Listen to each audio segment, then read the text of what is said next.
귀농 컨셉으로 굉장한 인기를 누리고 있는 유튜버 덕자가 있습니다.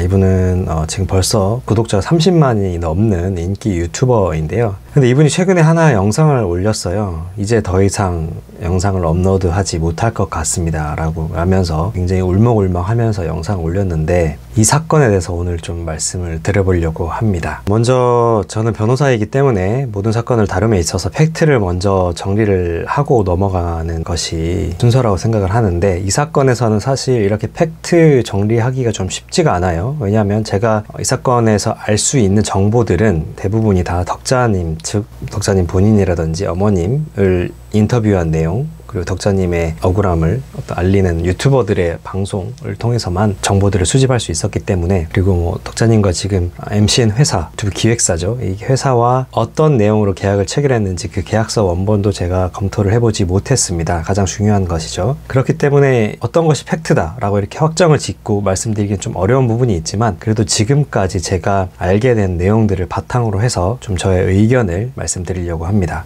이것이 팩트다, 이게 사실이다 라고 말씀드린 건 아니니까요. 하나 참고용으로만 보시기 바랍니다.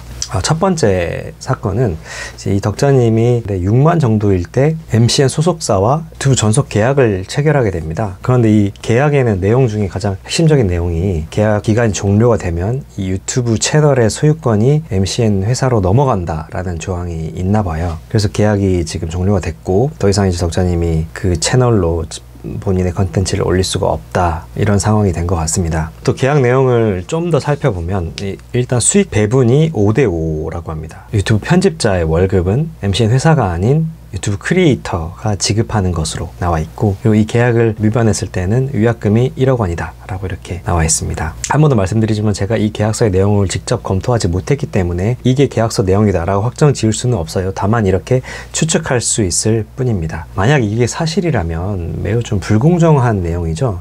일단은 유튜브 채널의 소유권이 이 계약이 종료할 때 회사에게 넘어간다 라는 내용은 유튜브 크리에이터에게는 치명적인 내용이라고 볼 수 있습니다. 수익 배분 5대5, 이 부분도 사실은 좀 매우 불공정한 조건이라고 해요. 5대5라면 편집자 비용은 회사에서 부담을 해줄 수 있는데, 편집자 비용까지 유튜브 크리에이터 본인이 부담하는 이러한 조건, 누가 봐도 조금은 불공정해 보이잖아요. 그리고 이 MCN 회사 목적 자체가 사실 유튜버의 성장을 돕고, 이 유튜버가 많이 커지면, 굉장히 성장하면 수익이 많이 나잖아요. 그 많이 나는 수익 중에 일부를 좀 쉐어하자라는 것이 이 MCN 회사의 취지인데, 5대5는 좀 그런 취지에 비추어 보더라도 조금 과도한 것이 아닌가 싶습니다. 또 많은 유튜버들의 말에 따르면 이 MCN 회사가, 이 회사가 꼭 그렇다는 것이 아니라 대부분의 MCN 회사들이 구독자 100만이 넘는 최상위권 유튜버가 아닌 이상 그렇게 큰 신경을 쓰지 않는다고 해요. 덕자님과 그리고 이분의 MCN 회사와는 어떤 일들이 있었냐, 이것은 순수히 덕자님의 진술만을 근거할 수밖에 없는 내용이긴 하지만, 덕자님의 말에 따르면 본인이 댄스 관련된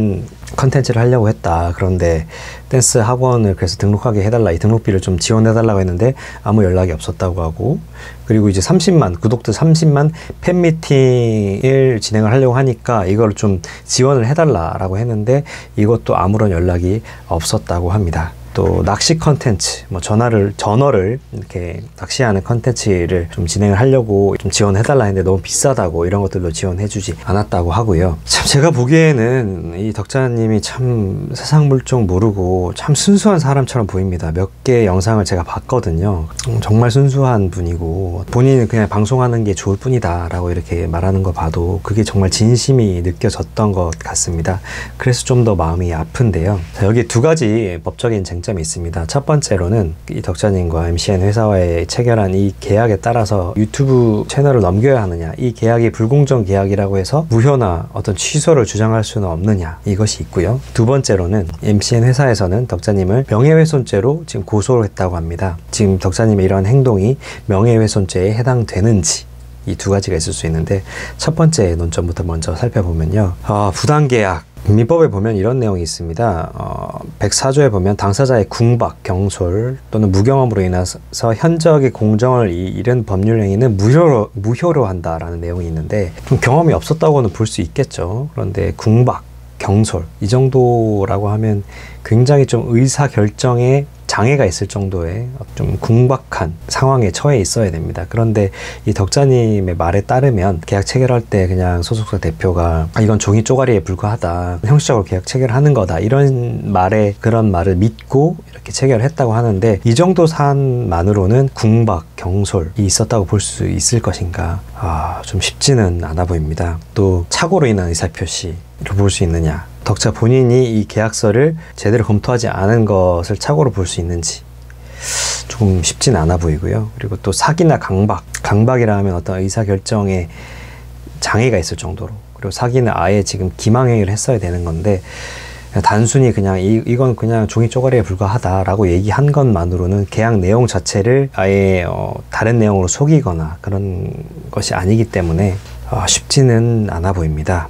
다만 어떤 공정거래법이나 뭐 약관규제법 이런 것들도 한번 살펴봐야 될 것 같긴 한데, 일단 계약서의 내용이 구체적으로 어떻게 되어 있고, 그리고 계약 체결 과정에서 어떠한 사실관계가 있었는지를 조금 더 살펴보아야 하겠지만, 지금까지 나타난 사실관계만으로는 어렵지 않나 싶습니다. 두 번째, 명예훼손 관련된 부분에서는 덕자님이 어떠한 말이 명예훼손에 해당되는지가 지금 문제될 것 같은데, 댄스학원 뭐 연락이 없었다, 팬미팅 30명 연락이 없었다, 뭐 이런 것들, 여러분들 잘 알아야 될 게, 허위 사실을 적시하는 것뿐만 아니라 진실인 사실을 적시하는 것도 명예훼손에 해당될 수가 있습니다.